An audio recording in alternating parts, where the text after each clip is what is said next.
زیادہ سوچنا اچھی چیز ہے، فضول سوچنا اچھی چیز ہے۔ زیادہ سوچیں مگر فضول نہ سوچیں۔ فضول سوچنا وہ ہوتا ہے جو آپ کو پتا ہے آپ وہاں سے کوئی ہیرے موتی نہیں نکال کے لا سکتے اس سوچ سے۔ سوچ وہ ہوتی ہے جس کے ساتھ پزل سالو ہوتا ہے، سوچ وہ ہوتی ہے جس سے قربت نصیب ہوتی ہے، حقیقت کے قریب جو سوچ کر کے جائے وہ سوچ اچھی ہے۔ فضول کی سوچیں جو نا یہ جس کا کوئی لب لباب نہیں ہے، جو فضول میں تھنکنگ، اس لیے آرٹ آف تھنکنگ کا بڑا پرسپیکٹو جو بڑے مینٹر سکھائیں گے آپ کو وہ یہی ہوگا،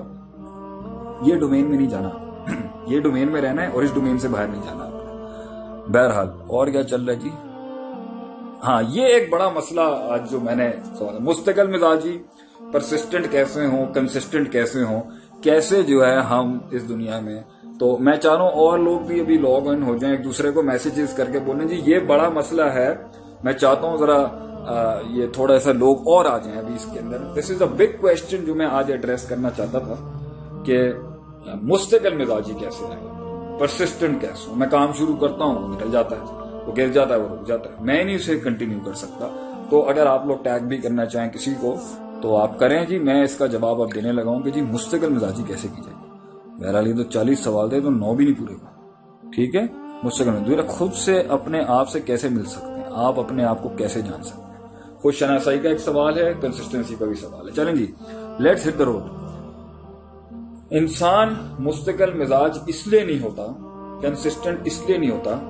کیونکہ وہ اپنی منزلوں کی عزت نہیں کرتا، وہ اپنے گولز کی، اپنے ویژن کی رسپیکٹ ہی نہیں کرتا۔ وہ رسپیکٹ اور عزت اس لیے نہیں کرتا کیونکہ اس نے اس کو سطحی لحاظ تک سوچا ہوتا ہے، اس نے اپنے خون میں نہیں اتارا ہوتا، اس کو اپنے قلب کے مختلف، دل کے اور نفسیات کے مختلف لیولز میں نیچے ڈگن نہیں کیا ہوتا، اسے کھود کے نہیں اندر ڈالا ہوتا۔ انسان نے اپنی منزلوں کی عزت نہیں کی ہوتی، منزلوں کی عزت نہیں کرنے کی وجہ سے انسان کا اس کے ساتھ لگاؤ نہیں ہوتا، اس کو حاصل کرنے کا وہ جذبہ نہیں ہوتا، اور اس کے انجام کو اگر وہ نہ ملے کیا ہوگا، یہ اس کے اندر ہلکا پن ہوتا ہے جس کی وجہ سے وہ کسی پلس اس کو جس وجہ سے وہ اس کام کو پرماننٹلی مستقل مزاجی سے صبر نہیں کر پاتا اس پر اپنے مزاج سے۔ جیسے موڈ سوئنگ علیحدہ ہوئے وہ اس کی گیم ہی بدل جائے گی۔ منزلوں کی عزت نہیں کرنا، منزلوں کی عزت اس لیے نہیں کرنا کیونکہ ایموشنلی اٹیچ تھے، پرنسپلی اٹیچ نہیں تھے، اصولی لحاظ سے منزلیں نہیں چاہیے، جذباتی لحاظ سے چاہیے، اور وہ منزل سے محبت اس لیے نہیں پیدا ہو سکی کیونکہ اس پہ تفکر نہیں کیا، مطالعہ نہیں کیا، مشاہدہ نہیں کیا، غور و فکر نہیں کیا۔ یہ اس لیے نہیں کیا کیونکہ وہ صرف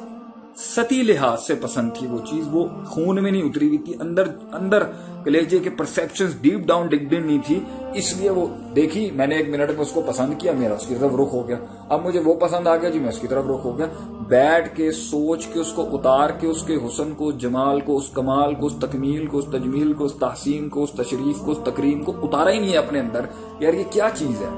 اور مجھے کیوں چاہیے، اور رغبت نہیں بنائی، پھر سوچ کے راغب نہیں ہوا اس کی طرف، پھر اس کے حصول کو اپنی تکمیل کا حصہ بنانے کی بھی کوشش نہیں کی۔ تو انسان جب یہ ایک ایسپیکٹ کو اگنور کرتا ہے نا تو اس کی مستقل مزاجی سیبوٹاج ہوتی ہے، وہ جب ادھر جائے گا تو ادھر کا ہو جائے گا، ادھر جائے گا ادھر، سطحی سوچ۔ دوسرا مسئلہ یہاں پر یہ انجام کا ڈر نہیں ہے، مزاج ہے جی کیا ہوگا، ایک انجام کا ڈر ایسا ہے جس کا بھی ایک میں نے سوال کا جواب دیا تھا، وہ ڈر سے ہی آگے انیشیٹو نہیں لیتا، سمندروں میں قدم نہیں رکھتا ڈر کے مارے۔ دوسرے کون ہے؟ دوسرے وہ ہیں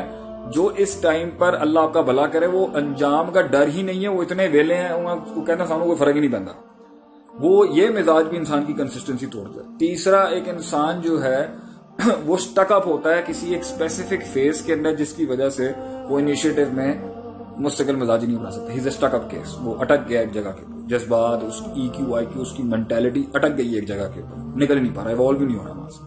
اس وجہ سے بھی انسان مستقل مزاجی نہیں اپنا پاتا، وہ ایک ہی ڈگر پہ چلتا ہے اور دوسری ڈگر پہ جب آئے گا تو وہ کیونکہ اس کے مزاج کے خلاف ہوتی ہے وہاں وہ ڈاماڈول ہو جاتا ہے۔ تو یہ مختلف وجوہات ہوتی ہیں جس کی وجہ سے انسان مستقل مزاج نہیں سکتا۔ چوتھا، انسان کی عادت ہی نہیں ہوتی مستقل مزاج نہیں رہنے کی، پرسسٹنٹ نہیں رہنے کی، کیونکہ ہمیشہ سے گلاٹیاں تھیں تو وہ گلاٹیاں ادھر ادھر اس کی فطرت کا پارٹ بن چکا۔ اس لیے عادت اگر عادت تک رہے نا تو اتنی مضر نہیں ہے، عادت اگر فطرت بن جائے نا تو عذاب ہے بھائی، اگر بری عادت بن جائے فطرت۔ اس لیے عادت کو اور خیالات کو وہیں بدل دیں کہ جہاں وہ مضر صحت اور مضر پرفارمنسز نہیں ہے، ورنہ تو یہ بہت کاسٹ کرے گا آپ کو آگے جا کے۔ اور آخری بات یہ ہے، انسان جب ایک ڈسپلنڈ مزاج کے ساتھ کسی چیز کو اپروچ نہیں کرتا نا تو آپ کو اندر یہی دکھے گا آگے سے کہ وہ جو ہے نا وہ چھوڑ دے گا جب اس کا من اوپر نیچے ہچکولے لیتا ہے نا، انسان کی نفسیات اوپر نیچے جذبات ہوتے ہیں،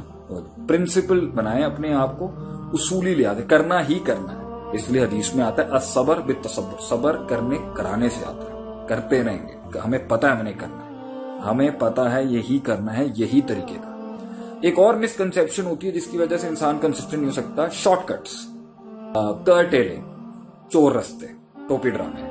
کہ میں نکال لوں گا اس طریقے سے، یہ بھی انسان کو کنسسٹنٹ نہیں رہنے دیتی۔ تو یہ 5-6 ایلیمنٹس ہیں جس کی وجہ سے انسان جو ہے اور دوسری بات ہے، آخری ایک بڑا ایلیمنٹ سیلف ریسپیکٹ بھی ہے۔ انسان کو فرق نہیں پڑتا کہ میں کسی چیز کو مکمل کروں نہ کروں، وہ جس حال میں وہ اپنے آپ کو، ایک قبولیت اپنے آپ کی ایسی ہوتی ہے، ایک اپنے آپ کا انکار ایسا ہوتا ہے، انسان اپنے آپ کو قبول ہی نہیں کرتا، ہر جگہ دوسروں کے ساتھ اپنے آپ کو چپکا کے رکھ رہا ہوتا ہے، دوسروں سے اپنے آپ کو ڈیفینڈ۔ ایک اپنے آپ کو سیلف ڈیفینیشن ایسی ہوتی ہے، میں ہوں، کوئی چیز ہی نہیں ہے اگلا کوئی، تو وہ اپنے اندر اتنے بڑے ہو جاتے ہیں، ان کو فرق ہی نہیں پڑتا میں جیتوں، میں ہاروں، میں مکمل ہوں، میں پہنچوں نہ پہنچوں، میں کامل ہو چکوں۔ یہ سارے ایکسٹریمز کے ایشوز ہیں، افراط تفریط ہیں، یہ زیادتی ہیں اپنے ساتھ۔ بیلنس میں آنے کی کوشش کریں جہاں ایک ایسپیکٹ بھی ہو پھر اس کا دوسرا ایسپیکٹ بھی ہو۔ انشاءاللہ تعالیٰ اللہ آسانی فرمائے، ڈیفینیٹلی فرق پڑے گا آپ کو ان باتوں کا، غور و فکر کریں۔